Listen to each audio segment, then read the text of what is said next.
गांधी की शिक्षा योजना में बुनियादी शिक्षा के बारे में जानकारी प्राप्त करने के उपरांत अब हम उच्च शिक्षा के बारे में गांधी के विचारों का अध्ययन करेंगे। गांधी की ये मान्यता है कि सच्ची शिक्षा जीवन पर्यंत चलने वाली एक प्रक्रिया है। उम्र का कोई भी पड़ाव, उम्र का कोई भी स्तर शिक्षा नीति की परिधि से बाहर नहीं है। शिक्षा योजना अच्छी जो श्रेष्ठ या वास्तविक शिक्षा है वो एक प्रकार से जीवन पर्यंत चलने वाली प्रक्रिया है। और गांधी ये मानते हैं कि औपचारिक शिक्षण संस्थाएं जो हैं वो अनावश्यक हैं, लेकिन फिर भी इन संस्थाओं का महत्व उच्च शिक्षा के नज़रिए से है। जो औपचारिक प्रकार की शिक्षण संस्थाएं हैं, चाहे स्कूल्स के रूप में, कॉलेजेस के रूप में या अन्य संस्थानों के रूप में जो स्थापित की गई हैं, गांधी ये मानते हैं कि ये अनावश्यक तो हैं, लेकिन इसके बावजूद भी ये महत्वपूर्ण है। गांधी इन औपचारिक संस्थाओं को अनावश्यक इसलिए मानते हैं क्योंकि गांधी ने बुनियादी शिक्षा में की प्रक्रिया में ही जो विद्यार्थी हैं उन्हें दस्तकारी या किसी प्रकार के हैंडीक्राफ्ट से, कला से जोड़ने का समर्थन किया है। और गांधी ये मानते हैं कि उस कला से दीक्षित होने के उपरांत वे बच्चे उस कला में धीरे धीरे अपने आप को आत्मनिर्भर बना लेते हैं। तो इसलिए जो औपचारिक प्रकार की संस्थाएं हैं ये बहुत ज़्यादा उपयोगी नहीं है, लेकिन फिर भी महत्वपूर्ण है। महत्व इसलिए है कि वो बहुत ऑर्गेनाइज्ड फॉर्म में, बहुत संगठित रूप में तकनीकी और अनेक प्रकार की सुविधाएं एक स्थान पर आवश्यकता के अनुरूप उपलब्ध करवाती हैं। तो उच्च शिक्षा जो है उसके संबंध में गांधी की ये मान्यता कि उच्च शिक्षा भी देश की रचनात्मक आवश्यकताओं से ही प्रेरित होनी चाहिए। जिस प्रकार बुनियादी शिक्षा के लिए गांधी ने ये माना है कि ये गांवों की तरफ उन्मुख होने वाली होनी चाहिए, उसी तरह उच्च शिक्षा के लिए भी गांधी ये मानते हैं कि हमारे देश की जो रचनात्मक आवश्यकताएं हैं, जो ज़रूरतें हैं, उन ज़रूरतों से प्रेरित होकर या उन रचनात्मक आवश्यकताओं से प्रेरित होकर ही तकनीकी या उच्च शिक्षा का संचालन किया जाए। ऐसी उच्च शिक्षा जो किसी समाज या राज्य की रिक्वायरमेंट को, उसकी जो मूलभूत आवश्यकता है, उस आवश्यकता की पूर्ति का माध्यम न बने, तो फिर वो चाहे कितनी भी गुणात्मक क्यों ना हो, लेकिन वो उपयोगी नहीं होगी। तो उच्च शिक्षा को गांधी ने देश की रचनात्मक आवश्यकताओं की पूर्ति के एक माध्यम के रूप में स्वीकार किया। इसके अतिरिक्त गांधी ये मानते हैं कि उच्च शिक्षा पर होने वाला व्यय जो है वो राज्य द्वारा वहन नहीं किया जाना चाहिए। प्राथमिक शिक्षा, माध्यमिक शिक्षा यानी बुनियादी शिक्षा सबके लिए अनिवार्य होनी चाहिए। इसके अतिरिक्त जो उच्च शिक्षा है वो सिर्फ अपनी रुचि के अनुसार कुछ विद्यार्थी प्राप्त करना चाहें, जो भी विद्यार्थी प्राप्त करना चाहें वो प्राप्त कर सकेंगे। लेकिन उच्च शिक्षा के नाम पर जो बजट, जो व्यय सरकार द्वारा किया जाता है, उच्च शिक्षा पर इस तरह का वहन, आर्थिक वहन जो है व्यय के रूप में राज्य ना करे। उसके लिए गांधी एक प्रमुख आधार पर इसे अभिव्यक्त करते हैं और वो ये मानते हैं कि तकनीकी और इंजीनियरिंग कॉलेजेस में होने वाला व्यय जो है वो औद्योगिक संस्थानों के द्वारा वहन किया जाए, क्योंकि वास्तव में ये कॉलेजेस पूरी तरह से उन्हीं के लिए स्नातकों को तैयार करेंगे, उन्हीं के लिए कर्मचारियों की एक को तैयार करने का कार्य करेंगे। तो इसलिए तकनीकी और इंजीनियरिंग कॉलेजेस में होने वाले व्यय का जो वहन है वो औद्योगिक संस्थानों के द्वारा या इकाइयों के द्वारा किया जाए। उन्हीं के कर्मचारियों को ट्रेंड किया जा रहा है, उन्हीं के भावी कर्मचारियों को प्रशिक्षित करने का कार्य ये कॉलेजेस करते हैं। तो इसलिए गांधी की ये मान्यता है कि तकनीकी इंजीनियरिंग कॉलेजेस में राज्य को व्यय करने की आवश्यकता नहीं है। इसी प्रकार गांधी ये मानते हैं कि कृषि महाविद्यालय जो हैं वो भी स्वपोषी आधार पर संचालित किए जाएं। उन पर किए जाने वाला व्यय जो है वो भी सरकार द्वारा ना किया जाए, बल्कि ये कृषि संस्थान स्वयं अपनी आवश्यकता की पूर्ति अपने माध्यम या साधनों से करेंगे। कृषि महाविद्यालय या कृषि इकाइयाँ जो हैं, शिक्षा संस्थान जो हैं, वो उत्पादन प्रक्रिया से अपने आप को प्रत्यक्ष रूप में जोड़कर स्वपोषी आधार पर अपनी आवश्यकता की पूर्ति करेंगे, खुद वहन करेंगे। इस व्यय को स्वपोषी आधार पर खुद अवेल करेंगे।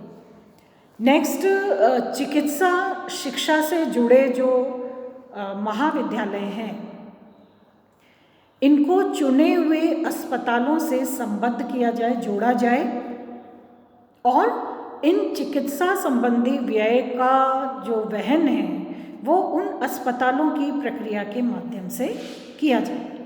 तो चिकित्सा शिक्षा को सीधा अस्पतालों की व्यवस्था से जोड़ा जाए, कृषि को सीधा उत्पादन प्रक्रिया या खेतों से जोड़ा जाए, तकनीकी और इंजीनियरिंग कॉलेजेस जो हैं वो औद्योगिक इकाइयों से जोड़े जाएं। तो इन तीनों क्षेत्रों में उच्च शिक्षा के नाम पर जो व्यय राज्य सरकार द्वारा किया जाता है वो व्यय करने की आवश्यकता नहीं है, बल्कि ये सेल्फ सफिशिएंट आधार पर, स्वपोषी आधार पर अपने लिए स्वयं व्यय का निर्धारण करेंगे।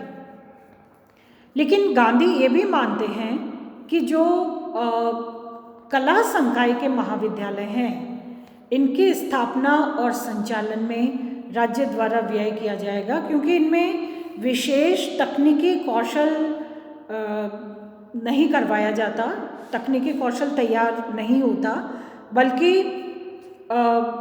इनकी कोई भी ऐसी स्वतंत्र इनकम नहीं हो सकती कला विद्यालयों की कि जिसके द्वारा वो स्वपोषी आधार पर अपना काम चला सकें। इसलिए गांधी की ये मान्यता है कि कला महाविद्यालयों के संचालन के लिए राज्य को आवश्यकता अनुसार व्यय करना चाहिए। और गांधी उच्च शिक्षा भी अंग्रेजी माध्यम से प्रदान न की जाए, इस प्रकार का समर्थन करते हैं, क्योंकि गांधी ये मानते हैं कि मैं उच्च शिक्षा का शत्रु नहीं हूँ। मेरी जो योजना है उसके अंतर्गत अधिक और श्रेष्ठ लाइब्रेरीज होंगी, पुस्तकालय होंगे, जिनमें अधिक और श्रेष्ठ प्रकार की अनेक प्रयोगशालाएं होंगी, अधिक और श्रेष्ठ शोध संस्थान होंगे जो अलग अलग प्रकार की शोध और खोज प्रक्रिया से अपने आप को जोड़ेंगे। और इनके अंतर्गत हमें जो विभिन्न रसायन शास्त्री, इंजीनियर्स आदि हैं, इनकी विशेष ज्ञान से संपन्न एक ऐसी सेना उपलब्ध होगी जो वास्तव में देश के सेवक होंगे और देश की जनता की भलाई के लिए कार्य करेंगे। तो उच्च शिक्षा में पश्चिम के अनुकरण की अपेक्षा मौलिक कार्य को अधिक महत्व प्राप्त होगा, और इस शिक्षा का रूप भी उचित और समान रूप से समाज के विभिन्न वर्गों के मध्य एक प्रकार से समायोजन का कार्य करेगा।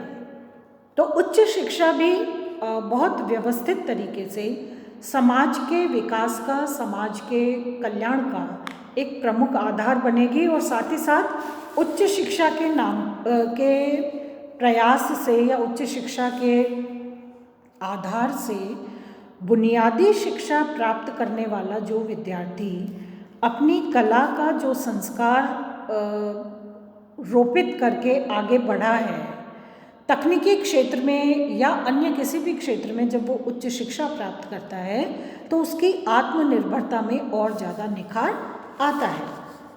हालांकि गांधी परंपरागत रूप में शिक्षाविद नहीं थे, लेकिन इसके तथापि उन्होंने शिक्षा के विषय में एक ऐसा स्पष्ट दृष्टिकोण और व्यवहारिक रूपरेखा का प्रतिपादन किया है जिसकी उपयोगिता से किसी भी रूप में इनकार नहीं किया जा सकता।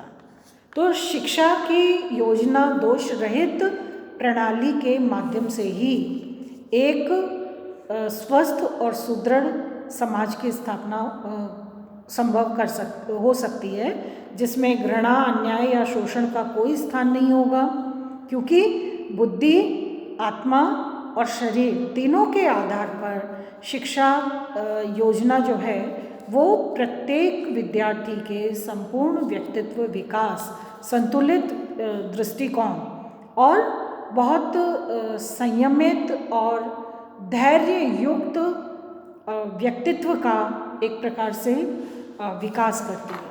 तो ये शिक्षा योजना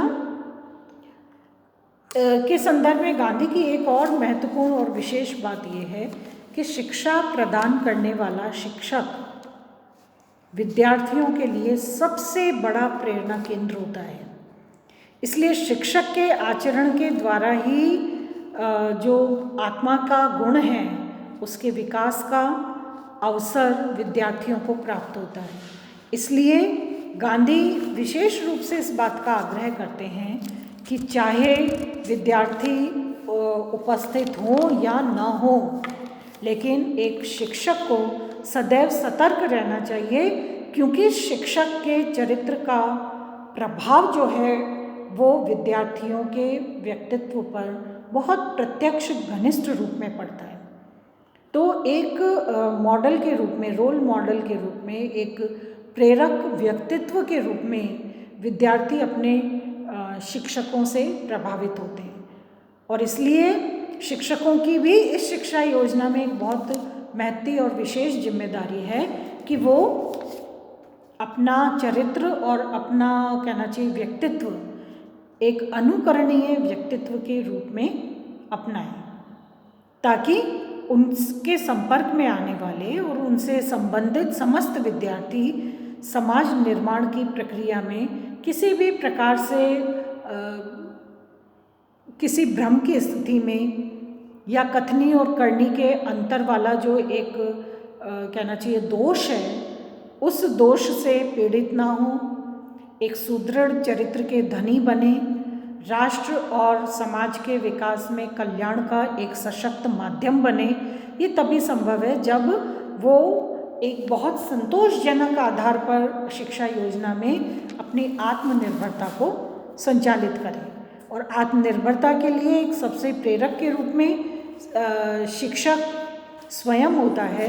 तो शिक्षक को भी अपने आचरण को बहुत संतुलित और आदर्श तरीके से प्रस्तुत करना चाहिए। फिर गांधी इसमें ये भी मानते हैं कि शिक्षा की प्रक्रिया में हमारी जितनी ज़्यादा इंद्रियां इन्वॉल्व होती हैं वो ज्ञान उतना ही मजबूत बनता है। इसलिए बालक आँखों से जितना ग्रहण करते हैं, कानों से सुनकर भी बातों को भी थोड़े परिश्रम से और बहुत अधिक मात्रा में वो इसको ग्रहण कर सकते हैं। तो दृश्य और श्रव्य दोनों प्रकार के साधनों का प्रयोग शिक्षा के क्षेत्र में किया जाए। तो इस संदर्भ में ये अध्ययन के उपरांत हम ये बिल्कुल स्पष्ट रूप में देख सकते हैं कि गांधी का विचार दर्शन वस्तुतः शिक्षा दर्शन एक ऐसा आधार है जिसके माध्यम से गांधी संपूर्ण समाज और व्यक्ति के व्यक्तित्व के संपूर्ण पहलुओं को इस शिक्षा योजना में समाहित करते हैं। धन्यवाद।